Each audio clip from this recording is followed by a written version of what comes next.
Сәлем YouTube. Қайырлы күн болсын. Бүгін 26 июнь. Кеше жақында ғана ойлап жүрдік. Осы жауын жосы жақсы болады, шамалы аз-аздан деп. Андай сыртта жусандар шыққанда солар шамалы суарылса, мына жауынның суымен жақсы болып кетеді. Жақсы шығады әрі қарай. Жауын деген жауып жатыр. Сағат қазір шамамен 17:30 батыс Қазақстан уақытымен 17:30 қалай десем болады. 5:30 ғой енді былай айтқанда. Дала бірақ бүгін 40 градустың үстінде ыстықтай бар. 40 градустай ыстықтың үстінде бар. Үйде отырсам салдыр адам түсінбеді. Не болып жатыр мынау деп. Мынандай проплис қой. Проплис мынандай үйдің төбесі.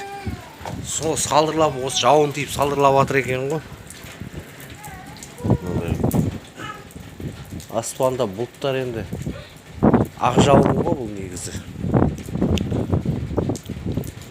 Аспандағы бұлттар түсінбей тұрмын мен енді қалай өткінші жауын ба міне. Бұлттарды айтамын да. Шамалы жаусы жақсы болады. Бұяқты да ақ бұлттар. Ақ жауын болады ғой енді не болса да. Бұяқты да не бұлттар. Ермен қарай келсе жақсы болар еді мыналар. Шамалы жауын. Кешке салқындайды.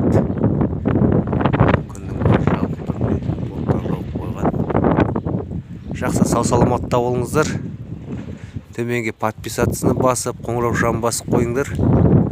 Не болса да. Каналды тіркелмей көп адам қарайды екен да. Сол үшін төменге подписаться басып, қоңырау шамын басып қойыңдар. Тілегіміз қабыл болсын деп қойайық. Тағы жаусын жауын шамалы аздап.